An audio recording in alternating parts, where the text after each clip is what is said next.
Mieux vaut tard que jamais. C'est fort de cet adage que le personnel de la radio Voix de la Vallée s'est retrouvé ce samedi 5 mars 2022 pour ensemble festoyer.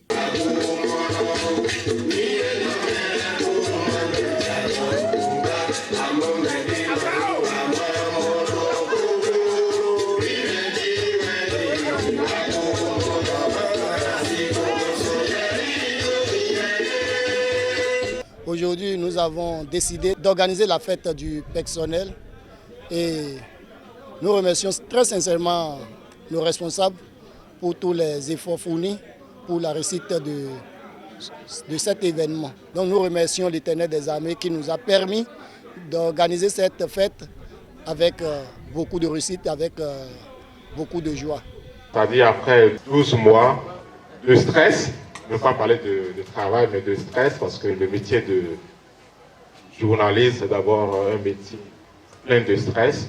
Donc après 12 mois de stress, je pense qu'il est profitable, pour un meilleur rendement d'ailleurs.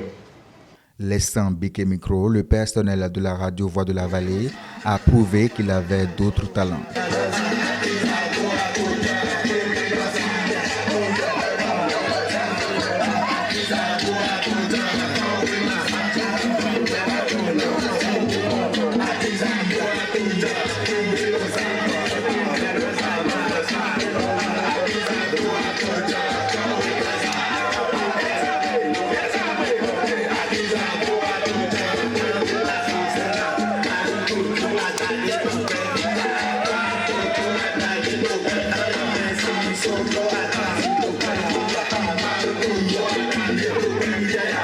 Au cours de cette réjouissance, plusieurs responsables ont été distingués. C'est un message que je reçois qui m'encourage à me rendre davantage disponible pour servir la radio, la Voix de la Vallée, que ce soit en français, que ce soit dans notre langue locale, le Wemengbe, que j'adore très bien, c'est notre langue. Nous sommes sur la Voix de la Vallée, la radio qui a comme ligne éditoriale de faire la promotion de la culture et de la langue Weme.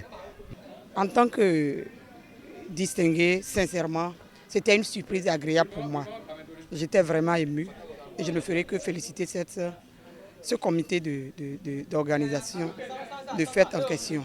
Et ceci constitue en réalité un symbole pour moi, pour peut-être continuer plus à appuyer cette radio, à appuyer le personnel de la radio.